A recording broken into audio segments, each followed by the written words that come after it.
Chapter 10. The King's Closet at the Tuileries. We will leave Villefort on the road to Paris, traveling, thanks to trebled fees, with all speed, and passing through 2 or 3 apartments, enter at the Tuileries the little room with the arched windows, so well known as having been the favorite closet of Napoleon and Louis XVIII, and now of Louis Philippe.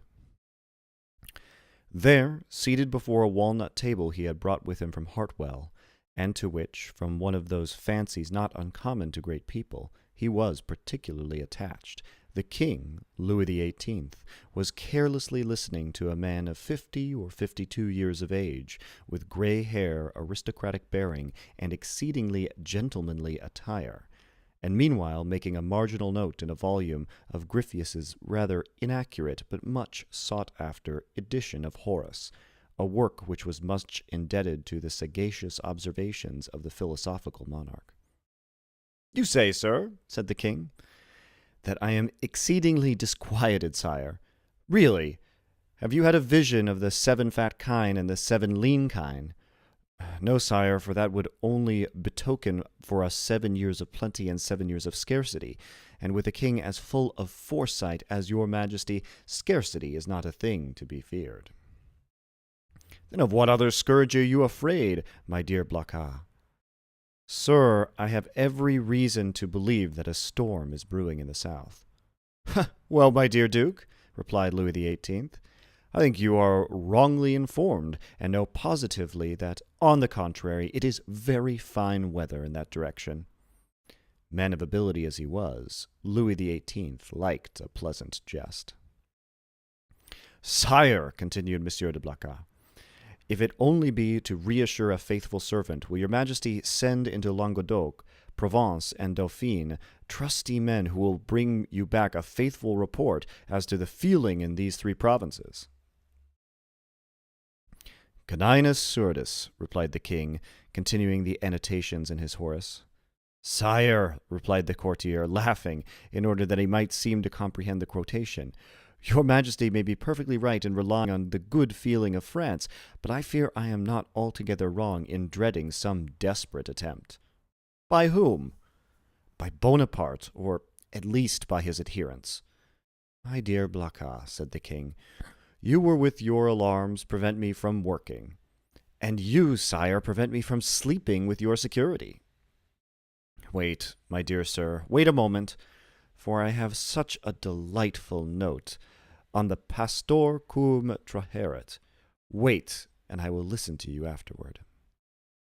There was a brief pause, during which Louis XVIII wrote, in a hand as small as possible, another note on the margin of his Horace, and then, looking at the Duke with the air of a man who thinks he had an idea of his own, while he is only commenting upon the idea of another, said, "Go on, my dear Duke, go on, I listen." "Sire," said Blacas, who had for a moment the hope of sacrificing Villefort to his own profit, "I am compelled to tell you that these are not mere rumors, destitute of foundation, which thus disquiet me, but a serious-minded man, deserving all my confidence, and charged by me to watch over the south." The Duke hesitated as he pronounced these words. "Has arrived by post to tell me that a great peril threatens the king, and so I hasten to you, sire." "Mala ducis avi domum," continued Louis XVIII, still annotating. "Does your majesty wish me to drop the subject?" "By no means, my dear Duke. Just stretch out your hand." "Which?" "Whichever you please, there to the left." "Here, sire." "I tell you to the left, and you are looking to the right. I mean on my left. Yes, there. You will find yesterday's report of the Minister of Police, but here is Monsieur d'André himself." And Monsieur d'André, announced by the chamberlain-in-waiting, entered. "Come in," said Louis XVIII with repressed smile. "Come in, Baron, and tell the Duke all you know, the latest of Monsieur de Bonaparte. Do not conceal anything, however serious. Let us see, the island of Elba is a volcano, and we may expect to have issuing thence flaming and bristling war.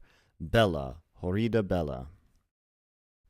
Monsieur d'André leaned very respectfully on the back of a chair with his 2 hands and said, Has your Majesty perused yesterday's report? Yes, but tell the Duke himself, who cannot find anything what the report contains. Give him the particulars of what the usurper is doing in his islet.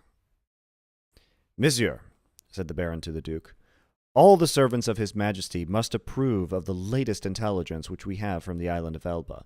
Bonaparte, Monsieur d'André looked at Louis XVIII, who, employed in writing a note, did not even raise his head. Bonaparte, continued the Baron, is mortally wearied and passes whole days in watching his miners work at Porto Longon, and scratches himself for amusement, added the king. Scratches himself? Inquired the Duke. What does your Majesty mean? Yes, indeed, my dear Duke. Did you forget that this great man, this hero, this demigod, is attacked with a malady of the skin which worries him to death? Perigo? And moreover, my dear Duke, continued the Minister of Police, we are almost assured that in a very short time the usurper will be insane. Insane?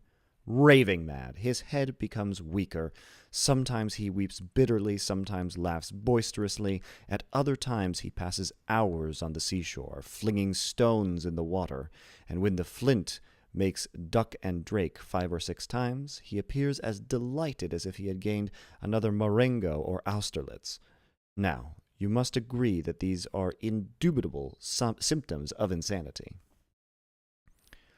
Or of wisdom, my dear Baron, or of wisdom, said Louis XVIII, laughing. The greatest captains of antiquity amused themselves by casting pebbles into the ocean. See Plutarch's life of Scipio Africanus.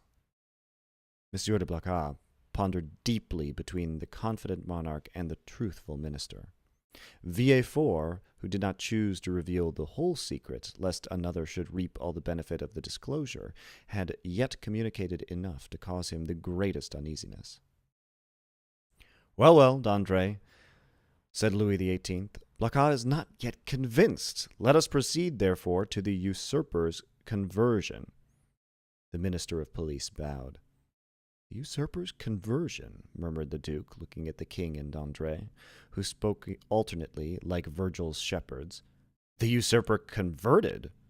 Decidedly, my dear Duke. In what way converted? To good principles. Tell him all about it, Baron. Why, this is the way of it, said the minister with the gravest air in the world. Napoleon lately had a review, and as 2 or 3 of his old veterans expressed a desire to return to France, he gave them their dismissal and exhorted them to serve the good king. These were his own words, of that I am certain. Well, Blacas, what do you think of this? Inquired the king triumphantly, and pausing for a moment from the voluminous scholiast before him. I say, sire, that the Minister of Police is greatly deceived, or I am, and as it is impossible it can be the Minister of Police, as he has the guardianship of the safety and honor of your Majesty, it is probable that I am in error. However, sire, if I might advise, your Majesty will interrogate the person of whom I spoke to you, and I will urge your Majesty to do him this honor. Most willingly, Duke. Under your auspices I will receive any person you please, but you must not expect me to be too confiding. Baron, have you any report more recent than this, dated the 20th of February? This is the 4th of March? No, sire, but I am hourly expecting one. It may have arrived since I left my office. Go thither, and if there be none, well, continued Louis XVIII. Make one. That is the usual way, is it not? And the king laughed facetiously. Oh, sire, replied the minister, we have no occasion to invent any. Every day our desks are loaded with most circumstantial denunciations, coming from hosts of people who hope for some return for services which they seek to render, but cannot. They trust to fortune, and rely upon some unexpected event in some way to justify their predictions.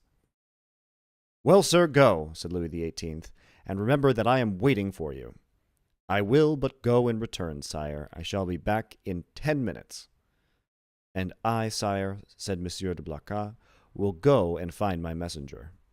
Wait, sir, wait, said Louis XVIII.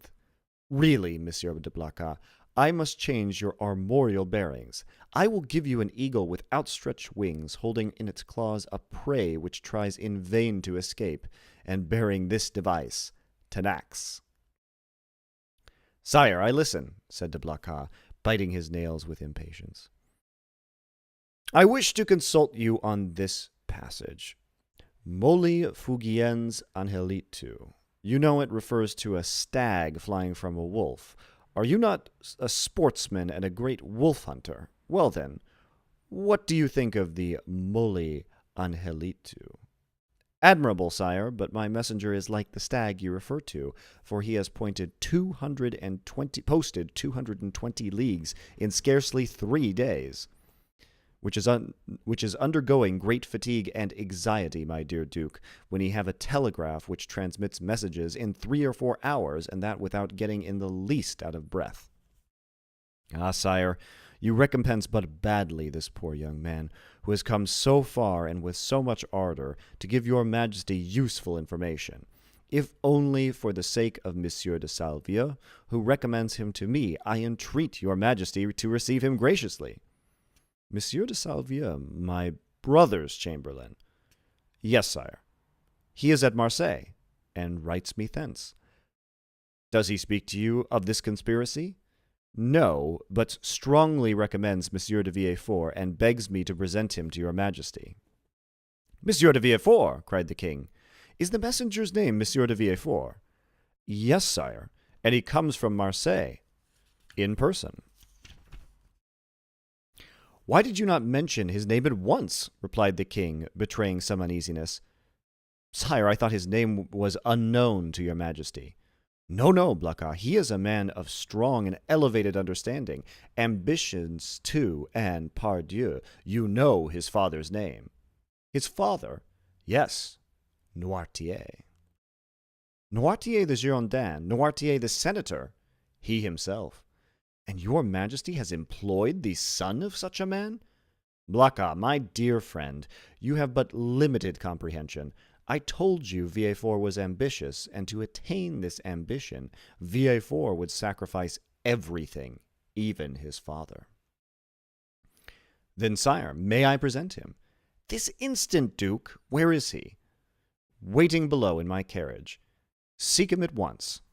I hasten to do so. The Duke left the royal presence with the speed of a young man. His really sincere royalism made him youthful again. Louis XVIII remained alone, and turning his eyes on his half-opened Horace, muttered, Justum et tenacem propositi virum. Monsieur de Blacas returned as speedily as he had departed, but in the antechamber he was forced to appeal to the king's authority. Villefort's dusty garb, his costume, which was not of courtly cut, excited the susceptibility of Monsieur de Brezé, who was all astonishment at finding that this young man had the audacity to enter before the king in such attire. The Duke, however, overcame all difficulties with a word, His Majesty's order, and in spite of the protestations from which the master of ceremonies made for the honor of his office and principles, Villefort was introduced. The king was seated in the same place where the Duke had left him. On opening the door, Villefort found himself facing him, and the young magistrate's first impulse was to pause. "Come in, Monsieur de Villefort," said the king. "Come in." Villefort bowed and advanced a few steps, waited until the king should interrogate him. "Monsieur de Villefort," said Louis XVIII, "the Duc de Blacas has assured me you have some interesting information to communicate." "Sire, the Duke is right, and I believe your Majesty will think it equally important. In the first place, and before everything else, sir, is the news as bad in your opinion as I am asked to believe?" "Sire, I believe it to be most urgent, but I hope by the speed I have used that it is not irreparable." "Speak as fully as you please, sir," said the king, who began to give way to the emotion which had showed itself in Blacas's face and affected Villefort's voice. "Speak, sir, and pray at the beginning. I like order in everything." "Sire," said Villefort, I will render a faithful report to your majesty, but I must entreat your forgiveness if my anxiety leads to some obscurity in my language. A glance from the king at this discreet and subtle exordium assured Villefort of the benignity of his august auditor, and he went on. Sire, I have come as rapidly to Paris as possible to inform your majesty that I have discovered in the exercise of my duties not a commonplace and insignificant plot, such as is every day got up in the lower ranks of the people and in the army, but an actual conspiracy, a storm which means no less than your majesty's throne. Sire, the usurper is arming 3 ships. He meditates some project which, however mad, is yet perhaps terrible. At this moment he will have left Elba to go whither I know not, but assuredly to attempt a landing at either Naples, or on the coast of Tuscany, or perhaps on the shores of France. Your majesty is well aware that the sovereign of the island of Elba has maintained his relations with Italy and France. I am, sir, said the king, much agitated, and recently we have had information that the Bonapartist clubs have had meetings in the Rue de Saint-Jacques. But proceed, I beg of you. How did you obtain these details? Sire, they are the result of an examination which I have made of a man of Marseille, whom I have watched for some time and arrested on the day of my departure. This person, a sailor of turbulent character, and whom I suspected of Bonapartism, has been secretly to the island of Elba. There he saw the Grand Marshal, who charged him with an oral message to a Bonapartist in Paris, whose name I could not extract from him. But this mission was to prepare men's minds for a return. It is the man who says this, sire, a return which will soon occur. And where is this man? In prison, sire. And the matter seems serious to you. So serious, sire, that when the circumstance surprised me in the midst of a family festival, on the very day of my betrothal, I left my bride and friends, postponing everything that I might hasten to lay at your majesty's feet the fears which impressed me and the assurance of my devotion. True, said Louis XVIII. Was there not a marriage engagement between you and Mademoiselle de Saint-Méran?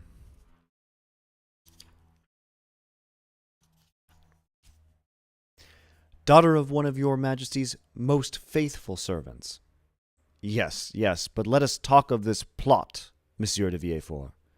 Sire, I fear it is more than a plot. I fear it is a conspiracy. A conspiracy in these times, said Louis XVIII, smiling, is a thing very easy to meditate, but more difficult to conduct, and to an end, inasmuch as, re-established so recently on the throne of our ancestors, we have our eyes open at once upon the past, the present, and the future. For the last 10 months my ministers have redoubled their vigilance in order to watch the shore of the Mediterranean. If Bonaparte landed at Naples, the whole coalition would be on foot before he could even reach Piombino.